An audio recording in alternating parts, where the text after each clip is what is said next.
قل هو اللہ احد اللہ الصمد لم یلد ولم یولد ولم یکن لہ کفوا احد. کہہ دو، اعلان کر دو اے محمد صلی اللہ علیہ وسلم، اللہ اکیلا ہے. احد، اللہ ایک نہیں، ایک تو واحد سے کا ترجمہ ہوگا، اللہ واحد. احد، اکیلا، تنہا، کوئی اس کا ساجی نہیں ہے. اللہ الصمد، صمد اس کو کہتے ہیں کہ جس کا کوئی سہارا لیا جائے، جس کے سہارے سے کوئی چیز قائم ہو. اللہ قائم بالذات ہے، اپنی ذات سے قائم ہے. پوری کائنات اس نے تھامی ہوئی ہے، وہ چلا رہا ہے. آسمانوں اور زمینوں کو اس نے تھاما ہوا، انزالتا، کہیں اپنی جگہ سے ہٹ نہ جائے. آپ کو معلوم ہے کہ یہ عظیم سیارے اور یہ عظیم جو گیلیکسیز ہیں، ان کی اصل حقیقت کس قدر باریک معاملہ ہے، ان کا کس قدر باریک. لو سانس بھی آہستہ کہ نازک ہے بہت کام، آفاق کی اس کارگہ شیشہ گری کا.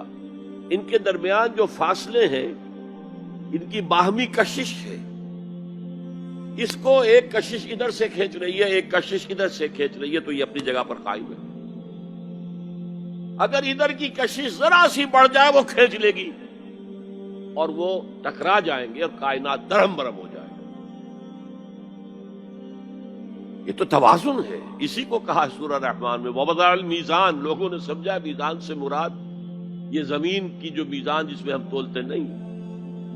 وَالسَّمَاءَ رَفَعَهَا وَوَضَعَ الْمِيزَانَ، یہ سما سے متعلق ہے. کاسمک بیلنس ہے جس کی وجہ پر یہ کائنات قائم. Cosmic balance.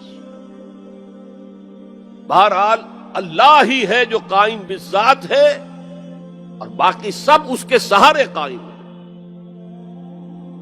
لم یلد ولم یولد، نہ اس نے کسی کو جنا نہ وہ جنا گیا، نہ کوئی اس کے ماں باپ ہے اور نہ کوئی اس کی جورو ہے، نہ اس کی کوئی اولاد ہے. ولم یکن لہ کفوا احد، اور کوئی اس کا ہمسر ہم پلہ نہیں ہے. اس لیے کہ اولاد تو ہم پلہ ہوئی نا. میں نے آپ کو بتا دیا ہے، برہمن کا بیٹا تو برہمن ہی ہوگا، راجپوت کا بیٹا راجپوت ہوگا، سید زادہ سید ہی ہوگا نا.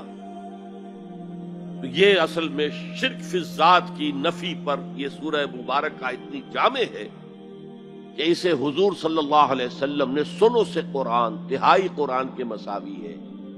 اس لیے کہ ہمارے ایمانیات ثلاثہ ہی ہیں نا، 3 ایمانیات ہیں. ایمان باللہ توحید کے ساتھ، ایمان بالمعاد آخرت، ایمان بالرسالت، اور توحید کے موضوع پر یہ جامع ترین صورت ہے. تو قرآن کا 1/3 ہو گئی.